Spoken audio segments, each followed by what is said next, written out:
உடம்பில் ஹீமோகுளோபின் குறைவா ஒரு வாரத்தில் சரி செய்ய இந்த உணவுகள் போதும். கண்ட மருந்தெல்லாம் தூக்கி போடுங்க. எப்போதும் சோர்வா இருக்கீங்களா? கொஞ்சம் வேலை செய்தாலே மூச்சு வாங்குதா? முகம் வெளிரி போன மாதிரி தெரியுதா? இதெல்லாம் சாதாரண பிரச்சனைன்னு நினைச்சு பலர் அலட்சியப்படுத்துறாங்க. ஆனா சில நேரங்கள்ல இது உடலில் ரத்தம் குறைவாக இருப்பதற்கான அறிகுறியாக இருக்கலாம். குறிப்பாக பெண்கள், கர்ப்பிணிகள், வளரும் குழந்தைகள் மற்றும் முதியவர்களிடம் இந்த பிரச்சனை அதிகமாக காணப்படுகிறது. சரியான உணவு பழக்க கடைபிடித்தாலே உடலுக்கு தேவையான சத்துக்களை பெற உதவலாம். எந்த உணவுகள் அதற்கு உதவுகின்றன என்று பார்க்கலாம். ரத்தம் உருவாக உடலுக்கு மிக முக்கிய தேவையாக இருப்பது இரும்பு சத்து. இந்த சத்து குறைந்தால்தான் ரத்த சோகை ஏற்படும் வாய்ப்பு அதிகரிக்கும். அதனால் முருங்கைக்கீரை, பசலக்கீரை, சிறுகீரை, பொன்னாங்கண்ணி கீரை போன்ற பச்சை கீரைகளை வாரத்திற்கு பல நாட்கள் உணவில் சேர்த்துக் கொள்ளலாம். கீரைகள்ல இரும்பு சத்து மட்டுமல்லாம உடலுக்கு தேவையான பல வைட்டமின்களும் கிடைக்கின்றன. பேரிச்சம்பழம்,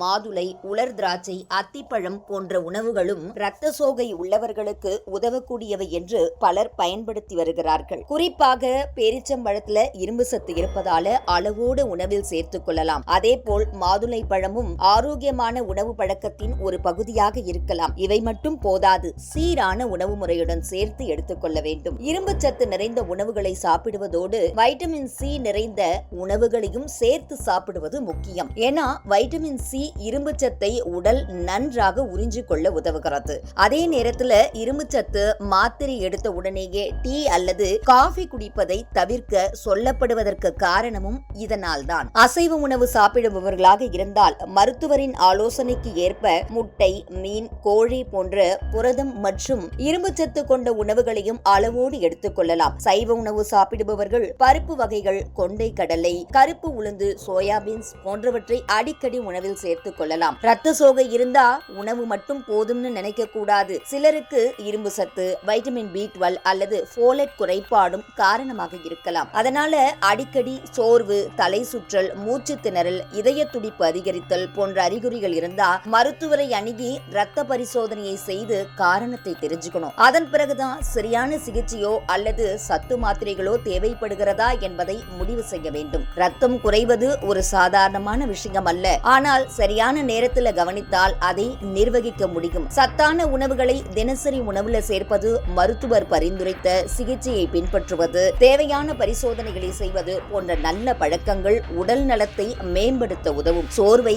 சாதாரணம்னு நினைத்து அலட்சியப்படுத்திடாதீங்க. உடம்பு கொடுக்கக்கூடிய சிக்னலை கவனிச்சு தேவையான நேரத்துல சரியான நடவடிக்கையை எடுத்தா ஆரோக்கியமான வாழ்க்கையை வாழ முடியும்.